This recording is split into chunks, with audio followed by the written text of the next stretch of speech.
It's Saturday morning. No, it's not November. It's December 6th, year of our Lord 2025. You're locked inside the Doing Lines podcast, part of the Let's Not Do This podcast network. You got the big old Leon Oliver sitting alongside one of the unwisest men in America. Chris is in absentia today, and that roadkill does not pick itself up off the side of the road. He will be missing conference championship Saturdays. We have 5 games across the FBS land, also some FCS playoffs as well. We'll get into those games and also week 14 of the National Football League. Sitting along to my left, always my far left, one Scotty Too Hottie. How are you, sir? Not too bad, not too bad. Yeah, Chris is hiding because he knows UVA is going to blow it. Talk about that game later, obviously. But yeah, that's what's going on there. He's talked too much trash. He may have gotten a Greyhound down to Charlotte. You never know. He can't necessarily cross state lines, but they might let him back in the old North State there. Those Dukies will make him feel real at home, I'm sure, down there, and belittle his intelligence.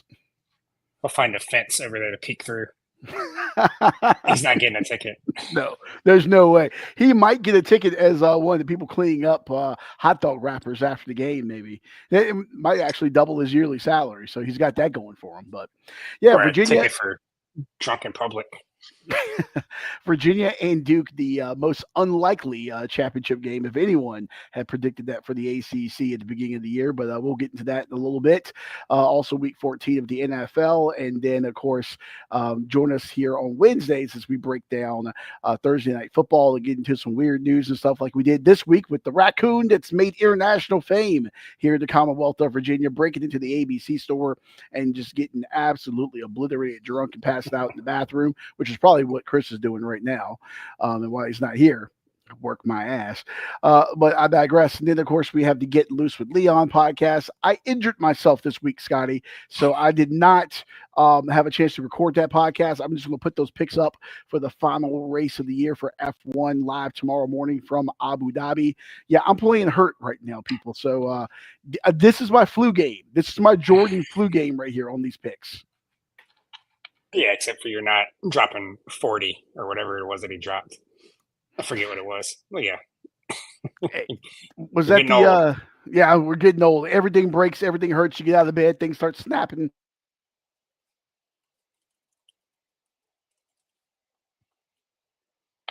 You're muted. There we go. My foot right now looks like the foot from I'm Gonna Get You, Sucker. If you've seen that movie, for people like myself that love our blaxploitation films. But hey, speaking of exploitation, let's exploit our stupidity for these picks that you should probably just go ahead and fade. These picks brought to you by no one.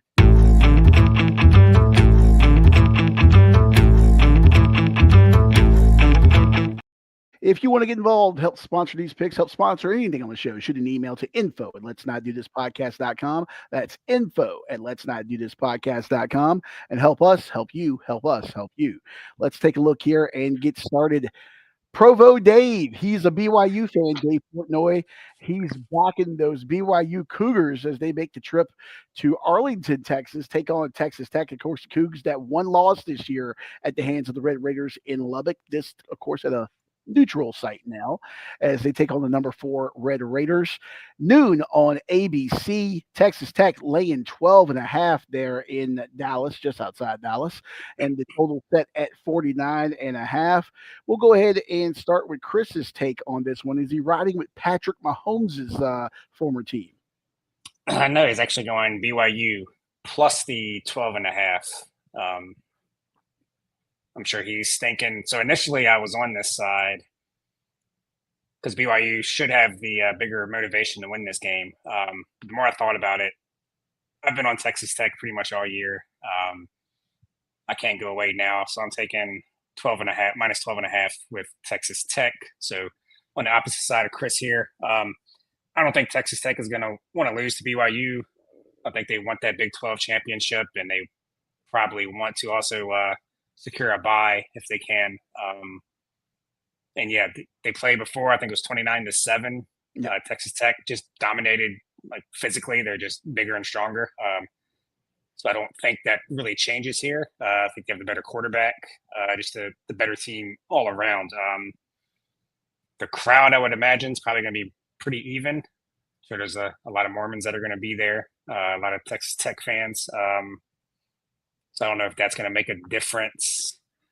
But yeah, initially I was on BYU. The motivation, they have to win to get in, most likely. But also, if Texas Tech loses with that, you never know with that SEC bias and them wanting to get certain teams in, they could, depending on who wins today, they could knock them out. They, that shouldn't happen, probably won't happen, but you just never know. I'm sure that might be floating around in their locker room too. So I think Texas Tech shows up, and it looks similar to the first game, and they cover this number. I'm going to go on the opposite side of this one for you here. I think Texas Tech is going to get the win. It's hard to beat a team twice in one season. Obviously, the way they beat BYU earlier this year in Lubbock, just everything that could go wrong did go wrong for the Cougs on the road in that one. Okay, well, now you have a somewhat neutral site. There is a large Texas Tech fan contingent in that DFW area. And so I'm sure they're making the trip from West Texas as well, hitching up their wagons and getting their Boone's Farm to make that trip there. BYU always travels well no matter where they go. So I think you're right. The crowd should maybe be 50-50, 60-40 or so. But I think BYU knows they're playing with a lot of disrespect right now. No one's really talking about them for at-large birthday. No, they have to win this game to get into the college football playoff. And the way they were beaten by Texas Tech earlier in the year, teams don't beat BYU that way. BYU will lose a close game, but you don't see BYU get beat up and physically dominated the way that they did earlier this year in Lubbock. So I think with those two motivating factors there, I think BYU is going to show up. You know, that defense is good. They had some turnovers in that game against Texas Tech, but they are +6 on the year in turnover differential. Bear Bachmeyer has a low interception ratio. He does not throw the ball over, turn the ball over a lot. I think they're going to fix some of the things, get that rushing attack going that they couldn't the first time around against the Red Raiders. I think Texas Tech wins this game, maybe like a 31-24, 31-21 kind of game. But I think BYU covers this one. And they'll probably be on the outside looking in of the playoff after a remarkable 11-2 season, unfortunately. All right. That saved us from all being on the same side. There we go. Moving on down the road here to the MAC championship game. Miami of Ohio, those Redhawks taking on Western Michigan, the Broncos. Miami of Ohio 7-5, Western Michigan 8-4. This game at Ford Field in Detroit Rock City, noon on the mothership. The Broncos laying the 1.5, total set at 43.5. Where are you going on this one, Scotty?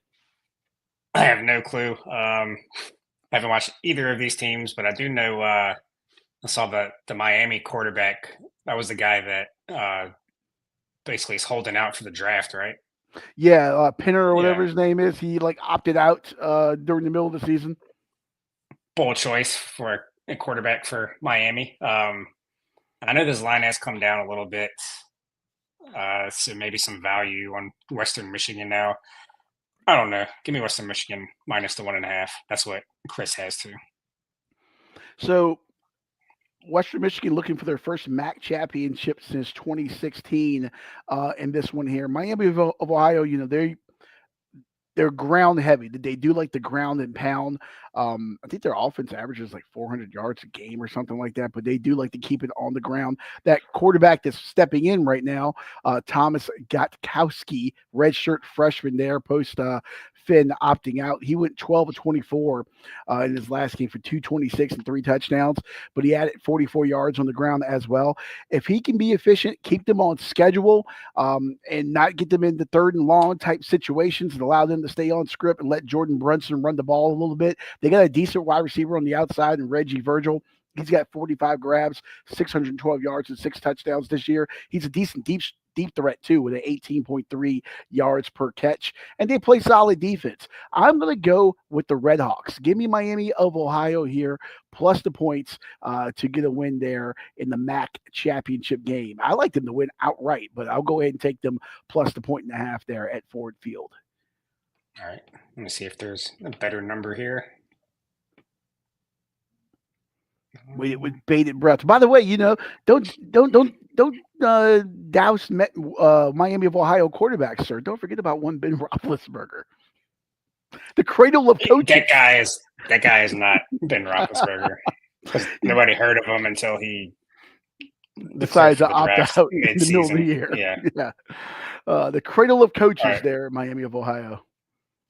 We can come back to that. Oh wait, here we Okay. go.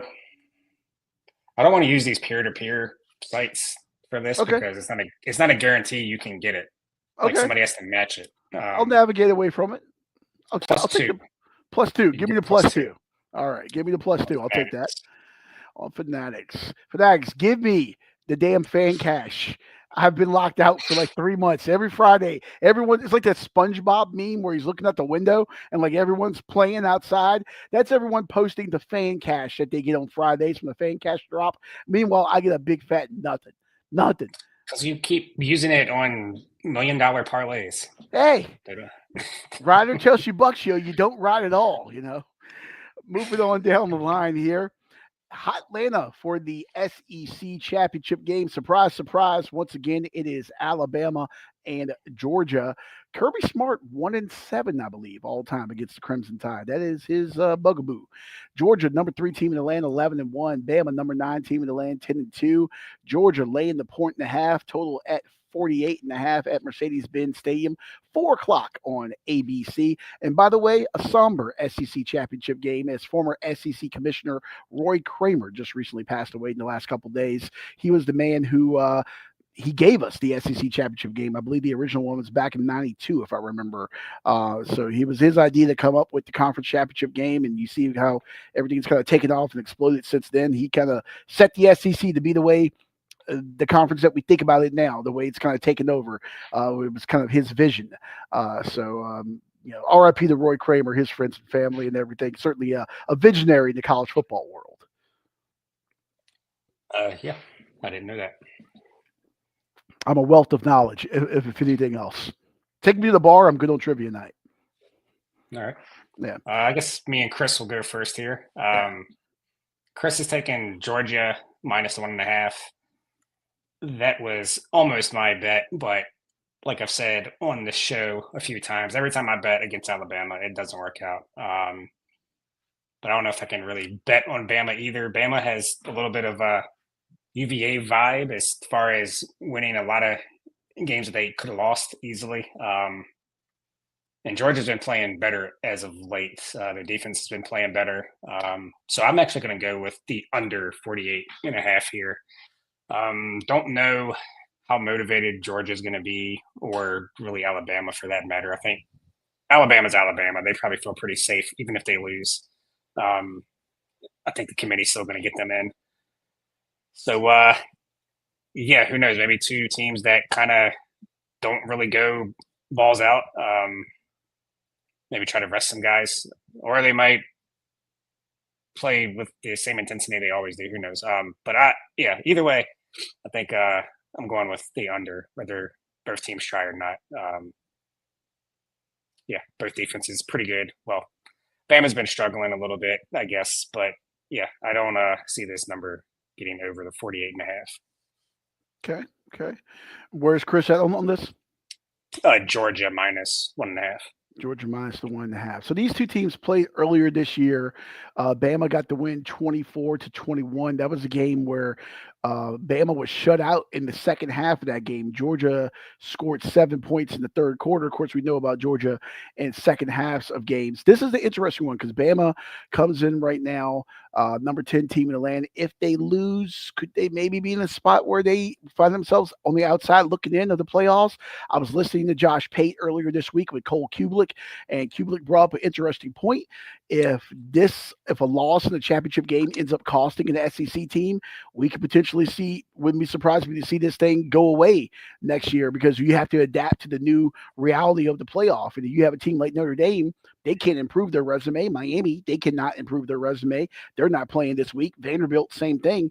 But then you have a team like Alabama who can take another loss this week and potentially play themselves out. What does this say for the future of this game? And what one conference does, the rest of them are going to follow, especially the SEC. So it'll be an interesting case study if Bama loses this game, then finds himself on the outside looking in. But looking at it from a betting standpoint, listen, I've been all over this when I've picked it, and I've been chasing it on the wrong side of it the last couple times.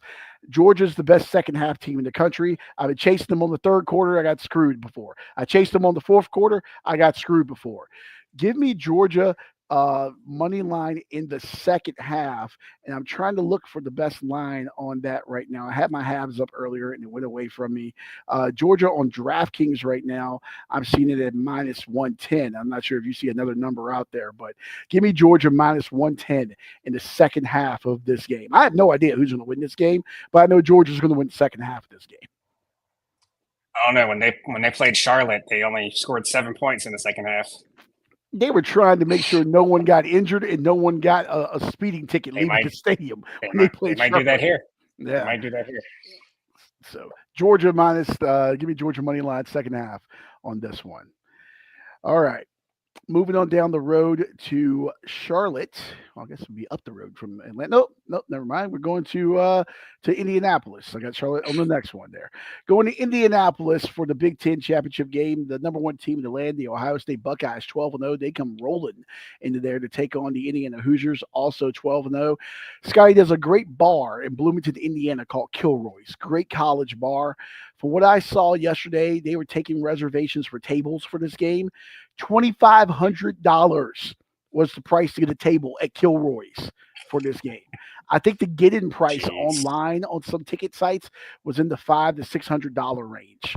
I mean, this is Ohio State, Indiana, the clash of the Titans here. Buckeyes laying the 3.5, total at 46.5, 8 o'clock tonight on Fox. You and Chris can go ahead and start off. Let's see what you have to say. Yeah, for all that, this is pretty much a game that really doesn't mean anything. The new format we got kind of makes this game pointless, which kind of sucks. But I'm going with Indiana. There's a couple 4.5s. FanDuel has a 4.5 for Indiana, so I'm gonna take 4.5 with Indiana. I think they're gonna put more effort. They're gonna want to win this game more. Signetti's not gonna let them think this game doesn't mean anything. He wants to win everything. Especially he's at Indiana. I don't know if they've ever won the Big 12, but if they have, I'd imagine it was years ago. Big Ten. Big 10. So I meant, what I meant. Yeah, and then Ohio State, they could lose. They're still going to get a bye. I don't think they care about this game at all. They just beat Michigan. That's all Ryan Day was probably really worried about this year was beating Michigan. And now they could lose this game, still get a bye, still meet Indiana later and beat them then. So yeah, the only thing that scares me a little bit is this could be kind of a Heisman decider here. These are the two or three favorites for the Heisman. So maybe Sayan wants to get out there and put up some numbers, but yeah, I don't know. Indiana has been playing really well. They're getting 4.5 points in a neutral site. Yeah, man, give me Indiana. I think they're going to win the game outright. And I could just see Ohio State second half just calling off the dogs. Okay. And then, yeah, so that's my pick. Chris is on the same side as me. Okay, going with Indiana here in this one. So you mentioned you don't know if Indiana's ever won the Big Ten championship. They have two, one in 1945, the other in 1967. So Yeah. it's been quite some time since the Hoosiers lifted the conference title in something that wasn't men's soccer or men's basketball. So listen, Indiana's offense, is prolific, but we've seen them sputter at times this year. They only scored 27 against ODU. We saw an Iowa team hold them to 20 points there in Iowa City. Penn State almost knocked them off in Happy Valley, and they held them to 27 there. They scored 31 against Wisconsin, but wasn't exactly the most impressive showing in the world. This Ohio State team, more specifically this Ohio State defense, is phenomenal. The most points they've given up this year, I believe, was to Illinois, and that's when they beat them 34-16 in Urbana-Champaign when the Illini were the number 17 team in the land.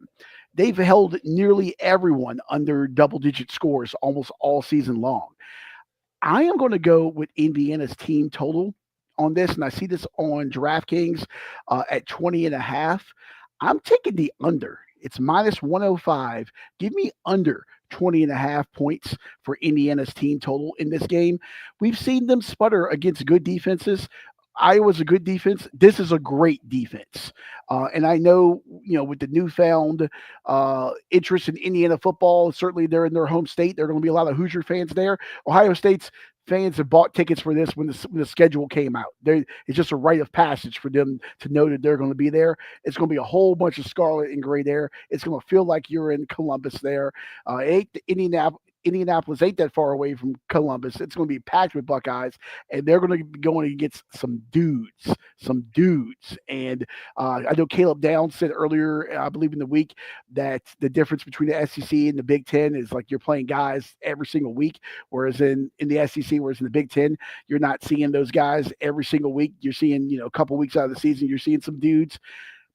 Indiana ain't faced dudes like these dudes that they're going to see in scarlet and gray on the sideline this year. I don't think they're ready for it. I think Ohio State wins this game, and I think they stifle that Indiana offense. So give me under 20.5 for Indiana's offensive output. So FanDuel and the score has it at 21.5 at our minus 120 limit. Boom. Give it to me. All right. Moving on down the line there, who would have thunk it? The ACC Championship game. We're not talking basketball. We're not talking lacrosse. We're not talking men's soccer. We're not talking baseball. We're talking football. It's Duke and Virginia. Cavaliers wearing their 95 throwbacks again. They use those to beat Florida State and Virginia Tech. It's the third time the charm as the number 17 Hoos look to punch their first ever trip to the college football playoff.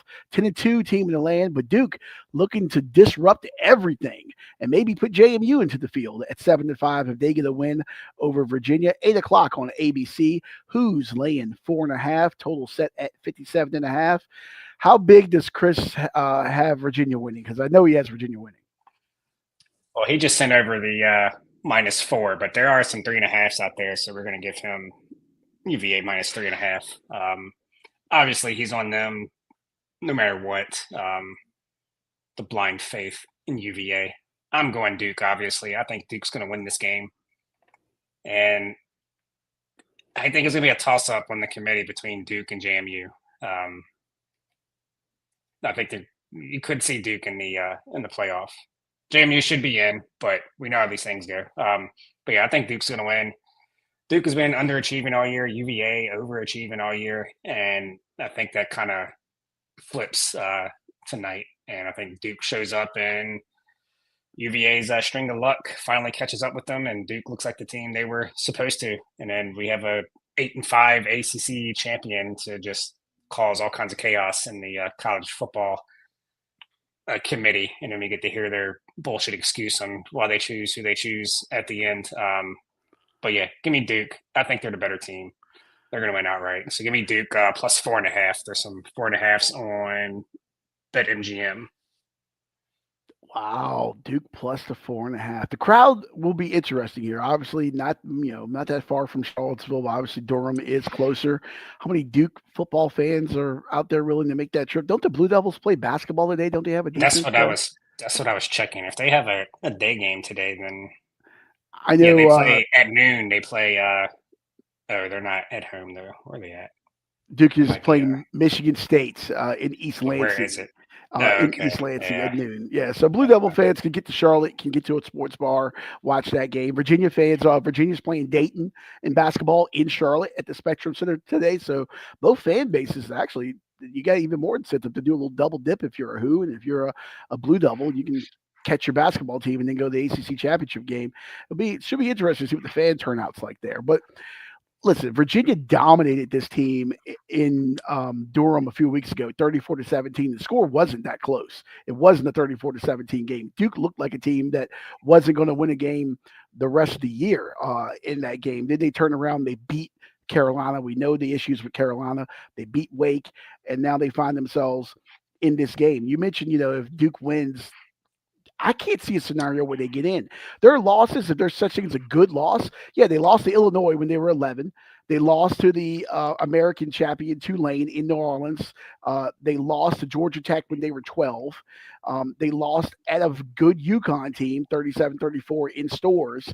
They lost to Virginia at home by 17. So, I mean, their losses weren't there's no awful loss. They didn't lose the East Tennessee State or something like that. They didn't lose to Cal or Stanford or whatever it may be. But what's their best win? NC State, maybe? Like, I just who have they beaten to like deserve to get into the field? The Virginia would be their best win, obviously, if they win this game to make a case. I don't think we're going to have to worry about that. Virginia's played a lot of close games this year, but somehow, some way, they found a way to pull things out. I think the offense is clicking. I think they have confidence. These guys have rallied around themselves. They believe in Tony Elliott and Chandler Morris. You know, when he came to Charlottesville, he said he came here to win a championship, and everyone, including myself, laughed at him. And you know, he's making us all eat crow right now. And this is an opportunity for him to go ahead and submit those and become a UVA legend in his 1 year in orange and blue. Give me the Cavaliers to cover the 4 points. And honestly, I don't think it's pretty. I think they're going to dominate them like they did a couple of weeks ago in Durham. Give me Virginia minus the 4 points for their first ever outright ACC championship. Virginia has two. They tied with Duke in '89, Spurrier's last year. They tied with Florida State in '95. They've never won an outright ACC championship. I can't believe I'm saying this. Virginia rolls Duke and wins their first ever outright ACC football championship. There's some 3.5s out there. So Okay, you and give me a Chris get 3.5. 3.5. I'm not saying Duke deserves to get in. They don't. JMU absolutely deserves to get in under the current format. But the committee hates the little guy. So the NCAA hates the little guy. So if there's any way they can get an ACC team in, they're going to do it. They're going to say, JMU struggled in the first half because they've kind of used that. Oh, this team almost lost this game. They used that in one of their conversations on the ESPN interview a couple of weeks ago. So they could use that. Maybe they only watched the first half of the JMU game. Who knows? Maybe one of the staffers got hit with snowballs because the Dukes fans were chucking those snowballs Yeah. yesterday there. Which, hey, what do you put the student section next to that? Have you been to Harrisonburg? Have you been around the JMU kids? UVA kids don't say just miss the university for nothing. All right, they ain't necessarily a group of rocket scientists, but they like to drink. They're a smarter version of Radford kids, and you know they're fun to hang out with, and they're rowdy. They're like our App State in the state of Virginia. You know, like. They didn't get into the big school. They went to the other school, and damn it, they got a chip on their shoulder, and they're ready to prove it. But yeah, you Speaking put of snow chips there. on the shoulder, I think that UVA chip might be gone. Now they're a favorite. Everybody expects them to win this game. Go Duke. Interesting point. But yeah, that snow that might have turned the game around because they're talking up that punter, which is not a good sign for your team. The best punter in the nation. They were really talking him up, and then he shanks it because he was getting hit with snowballs. And if that didn't happen, who knows? Maybe we're talking about something different here. You mentioned special teams. The punter last night in the JMU game, Virginia has very good special teams. If it comes down to a late kick or field position on the punt, Virginia has excellent special teams. So something to keep in mind there on this one here. All right. Transitioning over to the National Football League. Scotty, I'm going away from our traditional going back and forth of whose games. I just stacked them up in order here. So Sunday in Orchard Park there in Buffalo, you got the Bills at 8-4, taking on the 4-8 Bengals. Buffalo laying the 6.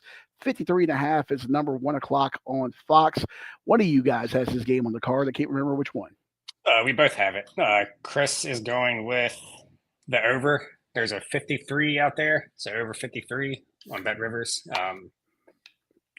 Just thinking about a lot of points here. Both defenses have been struggling.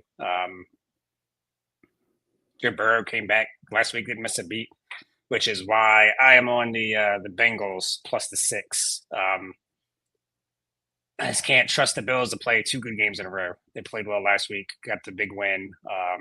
But like I said, Burrow's back. He didn't miss a beat last week, and I think that continues. I think they're going to have a chance to win this game. Probably will be a lot of points, and yeah, I just think 6 is too much. So give me the Bengals, who are playing well right now. So for me, I almost had this on my card, but I did take it off. That total 53.5. I think the last time I looked at the weather on the AccuWeather, I think they were saying it's going to be like 32 and rainy or so, I believe. maybe some wintry, frozen kind of stuff. Doesn't necessarily make for a offensive output, no matter how bad Cincinnati's offense is. I think both teams might want to run the ball a little bit if it's going to be slick out there. Give me the under 53 and a half. If I had to bet it, I would go under 53 and a half in this game. All right. Moving on down the line here, we are heading over to Cleveland as the Brownies, Chris's Cleveland Browns, 3-9 on the year, taking on the 1-11 Tennessee Titans. Cleveland laying the 4.5. The total set at a disgusting 33.5. 1 o'clock on Fox. I don't have a lot of stats on this one. All I have to tell you on this is Myles Garrett is a terrorist. He's a terrorist for offensive linemen and quarterbacks. What has he got, like 19 sacks on the year or something like that? He is a menace. And then you have one of the most sacked quarterbacks, if not the most sacked quarterback in the league, I believe, and Cam Yeah. Ward. That offensive line is Swiss cheese. If you believe in voodoo, if you believe in, the good Lord, if you believe in Allah, whatever it is, you may want to say a prayer tonight for Cam Ward, for his well-being tomorrow. Because Myles Garrett is going to assault him physically and mentally tomorrow. He's going to be on the ground a lot. Give me Cleveland to cover that 4.5. I almost went with Myles Garrett with 2 sacks in this game, but that's too crazy. Give me Cleveland to cover the 4.5. This game is disgusting. There's some 3.5s out there. Okay, give me the 3.5. Where'd you get these lines from? DraftKings? Yeah, I got it from DraftKings. ESPN. Yeah, that's the only 4.5 out there. So we'll give you the Browns minus 3.5. Okay. I'm not touching that side either way. Yeah, I don't know. I'm gonna have to look at a player prop. The over under, kind of like the over. You can see maybe some turnovers to put both offenses in some good positions. Something crazy happened at the end for the over to hit, probably. So if I had to bet a side or a total, would probably be the over that low number. But yeah, this game's disgusting. It is gross. I have a rule that if the total is under 40 in an NFL game, I always bet the over. I will be betting the over, but I'm not officially putting this on the card. 33.5. I would take that as a personal affront as a professional athlete playing in the National Football League if the over under is at 33.5 in a game. Yeah, and I can see Tennessee maybe throwing a lot, which will stop the clock. A lot of incompletions. Yeah. Somebody, if you sell flak jackets, somebody go and call Cam Ward now. He may need one for his rib cage because Myles Garrett is going to. It's going to literally be like Florida State in the '90s when what was it, Michael Boulware and all. I forget the other defensive end. They would meet at the quarterback, like they would literally like knock guys out of games. I'm like legitimately concerned about Cam Ward's health and well-being going into this game with Myles Garrett just waiting to tee off on him. I'm legitimately concerned. I feel like his mother right now. Like mom needs to come out of the stands and say, "Stop hitting my baby," because like Myles Garrett is going to dismantle him tomorrow. Actually, I do kind of want to see the Shador versus Cam Ward though. Yeah, Could be a quarterback interesting comparison. post game handshake after the clips a couple years ago of them two. So yeah, that's the only thing that's entertaining about this game though. Gross. Yeah. Moving on down in those Cleveland uniforms, they're so bad they're good. These I forgot what they're calling them, the Alpha Dog or Dog Pound uniforms, whatever they are that they're wearing. They're so gross they're good. Moving on down the line here, speaking of gross, the Jets wearing their rivalries uniforms as they're 3-9. They're at the Meadowlands at MetLife Stadium, taking on the 5-7 Dolphins. 1 o'clock on CBS, America's most watched network, the network of stars. Miami laying the 2.5. Over under at 41.5. Is Chris riding with the Dolphins in potentially cold weather? What is he saying? He does not have this game. Oh, I thought he did. You do. Okay. I have it. Yeah. I'm going with the Jets. There's some threes out there. I'm taking the Jets +3. I'm not buying all this Miami improvement. They shouldn't be a road favorite against anybody. Jets playing a little better with Tyrod Taylor out there. Yeah, I could see Tua. I think it says 41 degrees right now, which isn't super cold, but Tua doesn't like the cold weather at all. No. This is about the time he starts falling apart. So, yeah, I like the Jets to win this game. And at home, and we see the December Tua come to surface. Yeah, give me the Jets. I don't have this on my card, but I agree with you on this one. I like the Jets plus the points on this. Wouldn't shock me if they won this game outright. Uh-oh. Uh, I mean, look, this you can see growth with this team a little bit. They're you can tell they're starting to believe in Aaron Glenn and they're rallying around him. I love his animation on the sideline. You can tell he cares about his players, and you could tell that those guys want to play for him. They want to perform for him. You're right. Tua in adverse weather conditions, not the best thing in the world. I'm still not sold on this Miami team, as you said, even though they've been playing better the last couple of weeks. I think the Jets run the ball a little bit. They got a couple of decent backs there in Hall and Allen. They can ground and pound it a little bit if they want to. Yeah, give me the Jets plus the points if I had to bet on this one. Yeah. Moving on down the line here, we are traveling to Sin City, a rare color versus color matchup in the NFL. The Broncos wearing the orange and the Raiders wearing the iconic silver and black. 405 CBS at the Death Star there in Vegas. Denver laying the 7.5 points. Total set at 40.5. Yeah, Chris has this on his card. I do not. He's taking the points with the Raiders. So yeah, plus 7.5. If I had to pick a side, I'd probably agree with that. Denver plays these close games like every week. It seems like almost. Raiders at home. Broncos win. Raiders cover probably, but the Raiders are also so bad that I might look at a prop or something on this one. It's funny. Denver, I feel like plays to the level of their competition, like each week. And a Yeah. game like this would not surprise me. If I almost said Oakland, if Vegas hangs around in this one, but Denver gets the win, it should be this game is going to be a lot closer than what it should be and what it needs to be. Is are we going to see good Bo Nix or bad Bo Nix?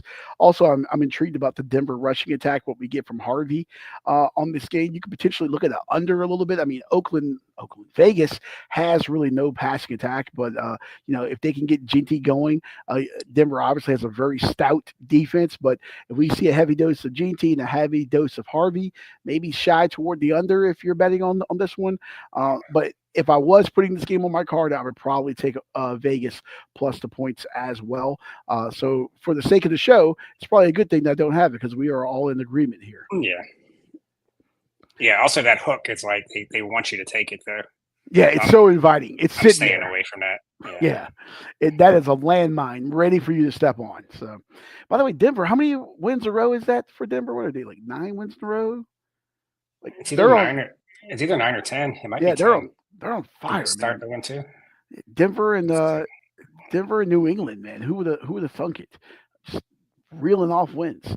I know Chris is anti Sean Payton. He has been since I pretty much think that the moment Chris came out the womb, he was like, screw Sean Payton, and he's just had a vendetta. Like Sean Payton was probably coaching like high school somewhere back when Chris was born, and he was like, fuck Sean Payton. Like for whatever reason, he fades Sean Payton consistently, and I don't think it's working out too well for him. I'm not a huge fan of Sean Payton either. All right, taking a look here. We're going to Green Bay, 425 on Fox. The suddenly number one seed Chicago Bears, who the thunk it, 9-3, taking on the Packers. Pack 8-3-1. Packers laying the 6.5. Total set at 44.5.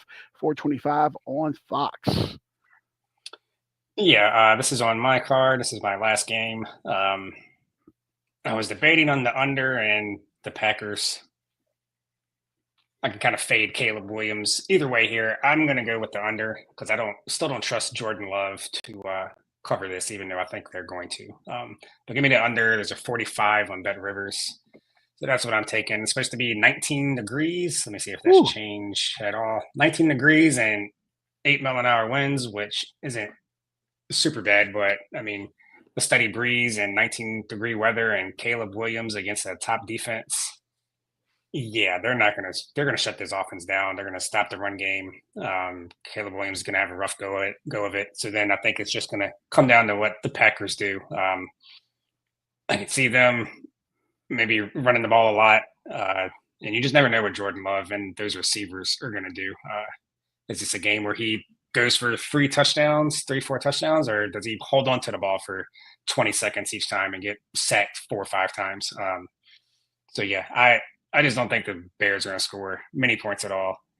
And yeah, I like the under 45. Under 45. Okay. I'm going to take Chicago plus the points here. Give me Chicago plus the 6.5. I'll take more if there's a better number out there. You mentioned the weather conditions. No stranger to Chicago. They're used to this outdoors. Obviously, I know Caleb Williams, early in his career, but he's predominantly a warm weather quarterback, obviously in college. But he'll get used to playing in this stuff, obviously in the NFC North, or as I like to call it, the NFC Nordic division with all those cold weather environments there. But look, Chicago, when they during this streak where they've reeled off some games, what have they been doing well? Running the football. What travels well this time of year? Running the football. DeAndre Swift, Kyle Monangai, they have a great 1-2 punch there. You won't have to ask Caleb Williams to do a ton. You got the tight ends and Colston, Loveland, and Komet. Obviously, I know Roma Dunze is not playing, so that certainly takes a weapon out of the passing attack, but I don't think they're going to have to ask him to do a lot. We saw what Detroit did with those two running backs against Dallas, obviously Jahmyr Gibbs on Thursday night. Who laid the foundation of that offense? Ben Johnson, who's the head coach of the Chicago Bears. Ben Johnson. He's taken that 1-2 punch with the running backs to Chicago, and it's working right now. I think you're going to see a heavy dose of both of those guys on the ground. Maybe some rollouts for Caleb, hit the tight ends, a little play action, maybe go deep to DJ Moore over the top if they start pressing up. I like Chicago to cover this 6.5. Wouldn't shock me if they went to Green Bay and got this win. Packers have been another 8-3-1, but they've been kind of up and down at times this year. It would not shock me if Chicago won this game, but I definitely think they cover the 6.5 on the road there at Lambeau. All right. Yeah, I don't know about the side. I feel like it's gonna be a game where the Packers win, the Bears shouldn't cover, but some weird shit happens and they end up losing by like 4. I can't believe we live in a world where if the Bears pull this off, they would be 10-3.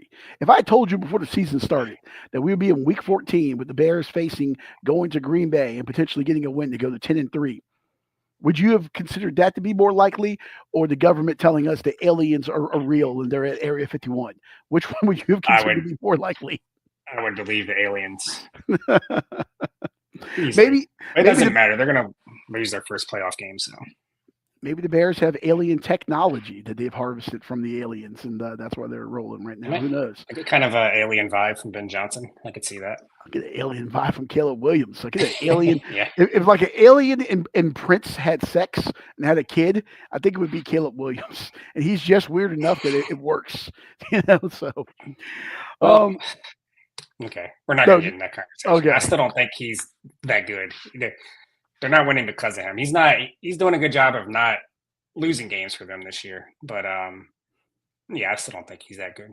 Yeah, I mean his completion percentage, I think is the lowest of all qualified starters. I believe I saw this week in the league. They're not asking him to go out there and be a gunslinger and throw for 350 yards and 4 touchdowns. He's not Matthew Stafford. I don't think he's ever going to be Matthew Stafford or anyone like that. But I think he's a damn good quarterback if he doesn't turn the ball over, can use his legs a bit.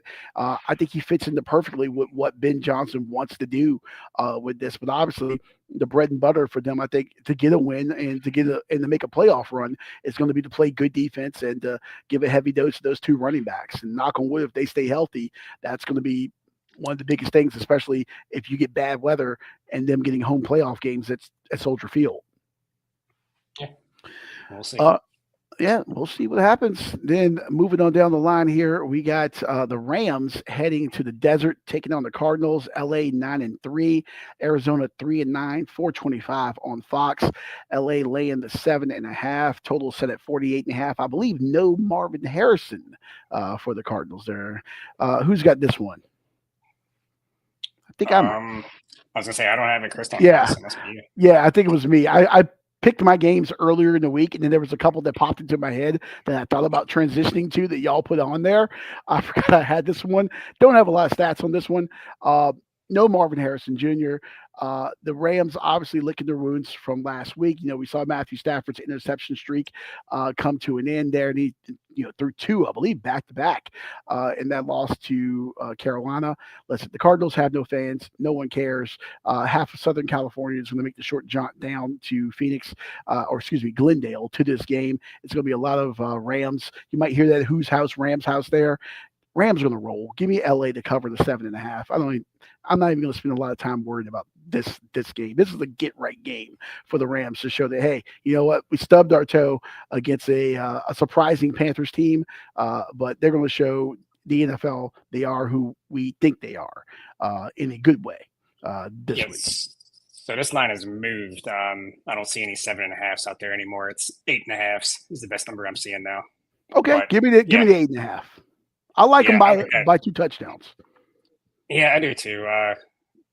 Being a road favorite this big could be tricky, but Rams losing like they did last week, I think they bounce back and run up the score. It's So, a yeah, I perfect agree with you. it's a perfect get right spot for them.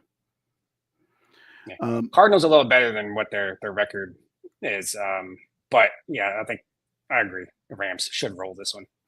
And I believe I saw Jonathan Gannon say no Kyler Murray for the rest of the year. He's not coming back. So he may have played his last snaps in the desert. We'll see what happens in the offseason. Yeah. But Kyler Murray, I'm sure, is at home right now playing Call of Duty or Forza or Gran Turismo, whatever. I'm sure he's happier than a clam right now. All right.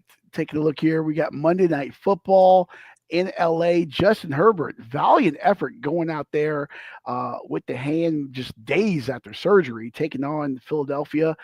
Eagles 8-4, Rams 8-4, Philly laying the 2.5 there at SoFi. Total set at 41.5. Monday night, that says Prime Video. That should say ESPN. That was I ported that graphic over from Thursday night and forgot to change that out, so that's on me. But yeah, ESPN 8:15 on Monday night. Yeah, Chris has this. He's thinking the Chargers plus the 2.5. This one's tricky. Chargers feel like the right side, but I know Jalen Carter's out, and that's big for the Eagles. But that Chargers offensive line, even without Jalen Carter, I don't know if they can hold up. So that's probably what the game is going to come down to. The Eagles haven't been great. It's finally kind of caught up to them a little bit. Yeah, so I think that's what it comes down to. Can the Chargers block the Eagles long enough for Herbert to get rid of the ball? Can they create some running lanes? And can the Eagles show up? Can they get out whatever funk they're in? But yeah, give me the I would take the Chargers too. Not on my card, but it's on Chris's plus the 2.5. Or maybe the under also. My big concern on this one is obviously Justin Herbert and like his hand. Like, just how are you going to take the snaps under center? Like, how much is that going to affect you if you get you're not even an if you're going to get hit on that hand? Guys are going to you're going to get landed on. You're going to hit your hand on someone's helmet, whatever it may be. There we go. I was trying to load that new one in there with the correction to ESPN. There we go. That's the one thing that would keep me away from LA on this one. Obviously, whenever a team goes across country, I'm a little worried, especially as a favorite. And Philadelphia is like literally you could make like an 80s TV show out of the Eagles. It's like they're a successful family. It's almost like the TV show Dallas. Like they're successful, right? But no one likes it. Everyone, there's like fighting and just going on. Their TV show is Young and the Restless with the Eagles, like every single week. I don't know how it works. They're the most dysfunctional, like defending Super Bowl champion 8-4 team I've ever seen in my entire life. It seems like every week everyone's at each other's throats. Then you got the Hard Knocks coming out this week, and like, oh yeah, these guys do talk and hang out and stuff. I just don't know what to make of this Philadelphia team. It's a traveling reality show each week with who doesn't like who's upset, who's not getting the ball.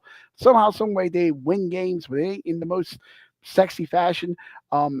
Because of Herbert's hand, I stayed away from this. I feel like I would take Philly to cover the points, but yeah, that's Herbert's hand is why I stayed away from this game. Yeah, Eagles got to figure out if they want to get A.J. Brown the ball or if they want to win. And at what point is quite Saquon a conundrum? At what point is Saquon Barkley going to show up this season, or are they just not a ground and pound team anymore? Like, did they use them all up last year? Like, he hasn't had that big home run hitting punch. We haven't seen those runs. Like, even the tush push isn't as effective this year as it's been in past years, even with the false starts that they don't get called for. I don't know. Maybe they need to air it out more. Yeah, maybe Saquon with the injuries and the mileage. He's 28 now. Maybe he's starting to hit that wall that running backs hit. I don't know. I mean, yeah, the Giants did use the hell out of them when they had them, and then Philadelphia, obviously, I mean, they drove it till the wheels fell off last year, and we may be seeing the flip side of that now this season. And you're right, 28 years old, running backs when they get to 30 is usually a no go. So, uh, all right, moving on over to our underdog parlay this week. Listen, hand up to God. Last couple weeks, underdog parlay, it's me. All right, listen, Kentucky. I'm glad Mark Stoops seems like he's a great guy. Seems like he loves the state of Kentucky. I think he's going to stay there. He needed to go.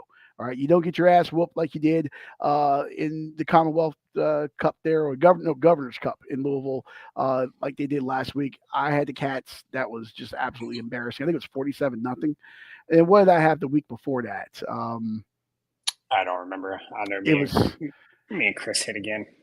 so it was the Colts. The Colts let the Chiefs off the Oh hook. yeah. Yeah, the week before that. So it's been me the last 2 weeks that has torpedoed this underdog parlay. We'll see if we can feed Buster this week. Listen, Christmas is coming. He needs his Chewy box. So we got to feed Buster here. Let's go to our underdog parlay odds from DraftKings. Who is riding with the Indiana football Hoosiers? That would be me. Just motivation. They have a pretty good team. They're well coached. Signetti is going to want to win this game. Ohio State, I don't think, really cares about Indiana or the Big Ten championship. They're just looking to repeat as national champions. Yeah, Indiana's going to win. Give me Alabama. Obviously, this game is in Georgia, in Atlanta, the SEC Championship game. There's going to be a ton of Bulldog fans there barking. But for whatever reason, Alabama's in Kirby Smart's head. And I know Nick Saban isn't there anymore, but Kirby Smart's 1-7 against Alabama. And I think Bama knows I feel like they're in the playoff, but they really need to win this game to be in, because you don't want to put it in the committee's hands and lose this game and then be left on the outside looking in.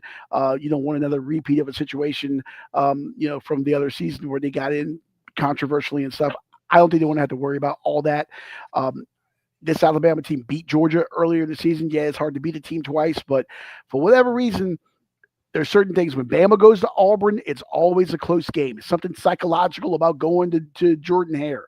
And for whatever reason, when Georgia plays Bama, it gets in their head, just like Virginia Tech, except for this year when Virginia finally exercised those demons and opened up a can in Charlottesville. When you struggle like this against a rival, it gets in your head until you have an opportunity to really exercise those demons. I don't see Georgia doing that. I think Bama gets the win. They get another SEC championship.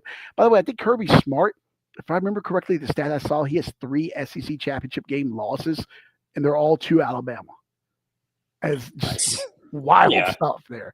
So give me a 4th SEC. And I know I have Georgia winning the second half, but I don't have them winning the game.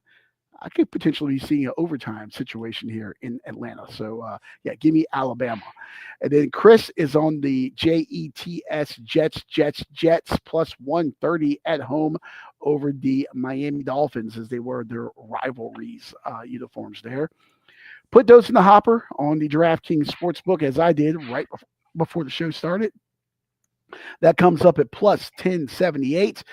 Scotty, if Chris is picking up roadkill on the side of Interstate 64 there, and someone, as they have thrown out their trash, they accidentally threw out a $100 bill, and he picks it up and bets it, what is he going to get? Probably hepatitis, but also $1,078. I love that you assume that he doesn't already have hepatitis. That's true. Well, that could be his excuse. Yeah. Very. Yeah. So yeah, $1,078 you would win if you put $100 on this on the DraftKings Sportsbook. Look at Buster. He needs this Chewy box. We need to hit this one this week with the Christmas season coming up. And next week, Scotty, we are not going to have a lot of choices. We'll have FCS playoffs. We'll have Army Navy in week 15 of the Well, National Football League. We might have to add some like non-football stuff for next Maybe, week. maybe. So Yeah. we'll cross that bridge when we get there. But we will see you back here on Wednesday, 7:30 for the Let's Not Do This podcast. We'll get you ready for Thursday night football next week. I don't even know who's playing Thursday night yet. I haven't even looked at next week yet. Yeah, I We don't got know the either. Falcons and the Buccaneers from Tampa Bay. So we'll have a preview of that Thursday night for Thursday night as we do the show Wednesday night. We'll react to these conference championship games, the playoff committee, who got screwed. I'm sure there'll be some stuff there. And whatever weird news notes that we can come about. Maybe another raccoon will get drunk at an ABC store somewhere here in the Commonwealth of Virginia. So, all right. Well, that was fun. Go Alabama. Go Who's. Go Miami Go of Duke. Ohio. Redhawks. Go Duke. I want to hear you say go. You know what? I'm going to clip that Go Duke. I'm just going to play that for you all basketball season because, like all Virginia Tech football fans, you're either a Duke or a Carolina basketball fan, right? No. Oh, okay. Well, Right. I did like UNC when I was a kid. Never fails, people. Just like your friendly neighborhood Laker fan, go when baseball season comes, they'll get out their Yankee hat. Football, they'll get their Cowboy jersey. We them boys. Go Indeed. Duke football. Or Duke lacrosse, as Chris is a fan of. All right. Well, We'll see you when we see you.